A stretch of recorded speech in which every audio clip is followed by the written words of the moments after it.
Welcome back to The Heat. While laws and ideologies have started to change towards gay rights in some parts of the world, the same cannot be said in places like Uganda and Nigeria. Joining us now is Bisi Alimi, a Nigerian gay rights activist and the first Nigerian to come out publicly as gay on Nigerian television. Bisi, thanks for joining us. Good morning. You initially revealed that you were gay on a popular television program in Nigeria. What was the response when you did that? Well, that's actually 10 years now, this month, that that incident happened. And the reaction has not changed from what it was then. It was quite hostile. It was very aggressive. There were a series of attacks that I had to experience and I had to put up with. I was constantly attacked, I was bullied, I was assaulted.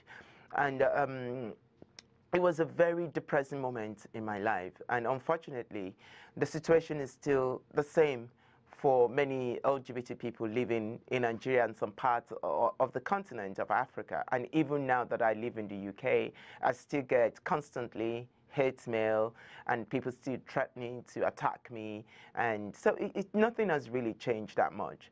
Right, so at what point did you decide that the situation in Nigeria was becoming intolerable and that you had to leave, and you left, and as you say, you now live in the United Kingdom? I think it was in April of 2007, actually, when my house was broken into, and I was almost killed. I had to put up with over 2 hours of torture, and when they left, it was the 9th of April, and I remembered that reporting to the police did not really help my situation. I was later accused of promoting homosexuality, and by the 11th of April, I was out of Nigeria finally. Now, what kind of penalties do gay people face in Nigeria? Well, it depends. Pre-2014, pre-January 7th, 2014, it was, you know, the usual penal code law that we have, and it was more like 10 years imprisonment. This law was not really applied because the process is quite difficult. So they have to be caught in the act. You have to have evidence, which includes photographs, and then the question is, how did you know? How did you get involved in the process? How were you able to take photographs?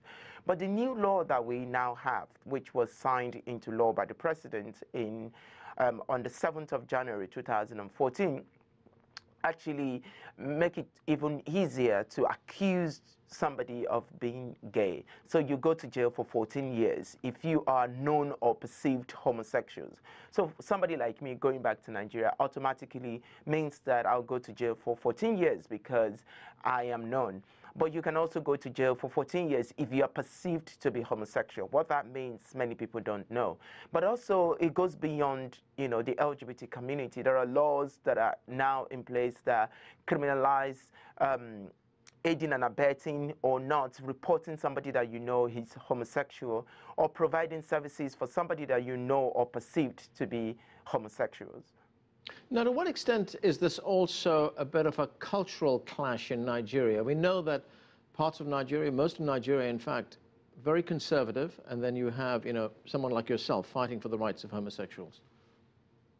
I think the narrative of Nigerian being conservative is a Western ideology, and I don't think that when we talk about conservatism in the context of America or the United Kingdom, we actually see that kind of conservatism on the continent of Africa. I think the Western world don't really understand the concept of being a conservative from the position of Africa. Africa has, you know, one of the best family support network in the world. Africa has one of the best people-orientated ideology in the world. I am proud to say Africa has one of the best socialist approach to human relations in the world. What we are seeing on the continent of Africa is a leftover of colonial imperialism, and so much so an importation of, you know, American evangelical conservative ideology that has failed in America and is now being transported to other parts of the world, Africa included, or the old concept of traditional values. So that's what we are seeing. And this is a cultural shock because Africans are very accepting of of alternative lifestyle. I'm a lecturer, and I've done a lot of research into, pre-colonial sexual expression on the continent of Africa, which is everywhere in our books. It's everywhere in our culture. What we are seeing is a Western imposition of aggression towards somebody that the West don't like, and they've come down to Africa to tell us that we should all like them as well. Well, that's very interesting. What you're saying here, of course, is that the opposition, the animosity towards homosexuals is not a homegrown thing. It's imported from conservatives in the West. Now, you have an organization, right? Your organization, you're the founder of Rainbow Intersection. It's aimed at creating dialogue, not just around the issues of homosexuality, but also around the issues of race, of culture, etc. What kind of resonance does your work have in a place like Nigeria? My work actually is focused on the UK, because again, the whole context of race doesn't really apply on the continent of Africa. Or, for example, in Nigeria, where I come from, we don't have issues around race. Maybe we have issues around ethnicity, but we don't have issues around race. But in the UK, where this project started, it was about, understanding the multiple identity that we have as a person. But if I have to draw that to the concept of Nigeria, I think it's also about understanding the multiple, the layers that comes with a personal identity of being a man. And what does it mean to be a man? Or of being a gay man? What does it really mean to be a gay man? Or being a woman? What does it mean? What does it mean to be a lesbian woman or a gay woman? These are the intersections that I'm trying to look at in my work, to let people understand that being masculine or trying to enforce a sense of masculinity does not really make you a man.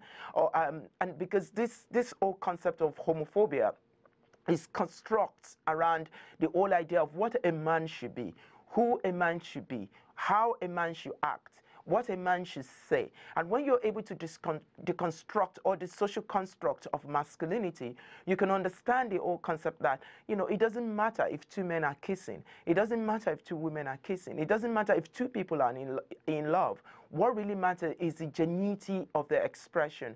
And that is what Africans are afraid of, because of what they've been taught, that, it reduces your sense of masculinity if you actually stand by and allow two men to kiss without challenging it, or if you kiss another man, because then you're not man enough. And when you look at the conversation as well in the West, it's about what is a man, how should a man act, and this whole thing is causing a lot of confusion, and that is what my work is trying to deconstruct.